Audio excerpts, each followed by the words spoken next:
నమస్తే welcome to YoYo TV. BRS 2023 assembly ఎన్నికలకు ముందు తర్వాత అని చెప్పుకునే పరిస్థితి తెచ్చుకుంది.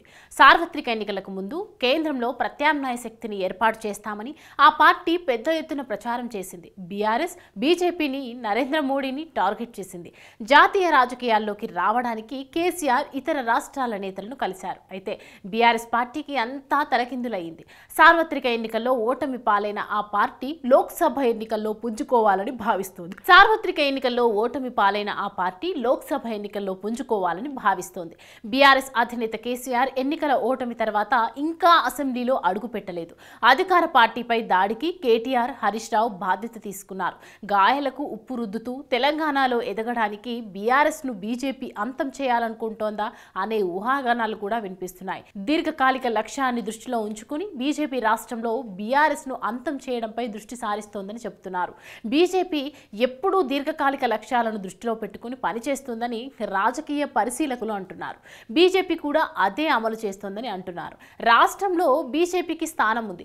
రాష్ట్రం నుండి అసెంబ్లీ, పార్లమెంటులో ప్రాతినిధ్యం ఉంది. కానీ రాష్ట్రంలో అధికారంలోకి రావాలన్నారు. 2028లో బీజేపీ అధికారంలోకి రావాలని, ఈ టార్గెట్తోనే రాష్ట్రంలో బీఆర్ఎస్ ను మూసేయాలని బీజేపీ భావిస్తోందని అంటున్నారు. రాష్ట్రంలో రేవంత్ రెడ్డి బలపడ్డారు. రేవంత్ ని ఓడించాలంటే బీజేపీ గులాబీ పార్టీని మూసేయాలని చూస్తోందని ప్రచారం జరుగుతోంది. ఇందుకు కారణం కేసీఆర్ కు నరేంద్ర మోడీ అపాయింట్మెంట్ లభించకపోవడమే అంటున్నారు. అపాయింట్మెంట్ కోసం కేసీఆర్ బీజేపీని అభ్యర్థించినప్పటికీ ఆ పార్టీ తెలంగాణ విభాగం అంగీకరించడానికి సిద్ధంగా లేదు. బీజేపీపై, నరేంద్ర మోడీపై కేసీఆర్ చేసిన దాడిని మర్చిపోయే మూడ్లో బీజేపీ నేతలు లేరన్నారు. మోడీ ఇక్కడికి రాగానే రాష్ట్రంలో పెద్ద పెద్ద ఫ్లెక్సీలు కట్టారు. ఒక్క కేసీఆరే కాదు, ఇతర నేతలు కూడా బీఆర్ఎస్ నుంచి మోడీని టార్గెట్ చేశారు. సార్వత్రిక ఎన్నికల్లో బీఆర్ఎస్ ఘోర పరాజయాన్ని చవిచూసింది. హామీ ఇచ్చిన సీట్లలో కూడా బీఆర్ఎస్ ఓడిపోయింది. గత టర్మ్లో జరిగిన స్కామ్లు బయటకు రావడంతో పార్టీ ప్రతిష్ఠ దెబ్బతింటోంది. ఇటీవల గొర్రెల పంపిణీ పథకంలో జరిగిన అక్రమాలను కాగ్ బయటపెట్టింది. ఆరోపించిన అక్రమాలు పార్టీని బలహీనపరుస్తాయి. ఇందుకు ఉదాహరణగా కొందరు నేతలు ఆ పార్టీని వీడి కాంగ్రెస్లో చేరారు. ఇది రాష్ట్రంలో ఆ పార్టీ దుస్థితి. బీజేపీ సరైన ఎత్తుగడలు వేయగలిగితే అది పార్టీని బలహీనపరచగలరు. ఇందుకు ఉదాహరణగా కొందరు నేతలు ఆ పార్టీని వీడి కాంగ్రెస్లో చేరారు. ఇది రాష్ట్రంలో ఆ పార్టీ దుస్థితి.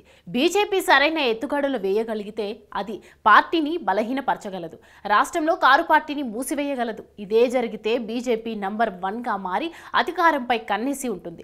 భవిష్యత్తులో బీఆర్ఎస్ ను ఎవరు నడిపిస్తారనే దానిపై క్లారిటీ లేదు. కేసీఆర్ కు ఇప్పటికే 70 ఏళ్లు. ఆయన తదుపరి టర్మ్ లో కూడా యాక్టివ్ గా ఉండే అవకాశాలు చాలా తక్కువ. కాబట్టి నాయకులు ఎవరన్న ప్రశ్న తలెత్తుతోంది. కేటీఆర్ నాయకత్వం వహిస్తారని కొందరైతే, హరీష్ రావు నాయకత్వం వహిస్తారని మరికొందరు అంటున్నారు. అలాంటి పరిస్థితి ఏర్పడితే బీఆర్ఎస్ ను నిర్వీర్యం చేయడం సులువవుతుందనే వాదన కూడా వినిపిస్తోంది. చూడాలి మరి బీజేపీ ముందుకు బీఆర్ఎస్ ను ఏ విధంగా చూస్తుందో.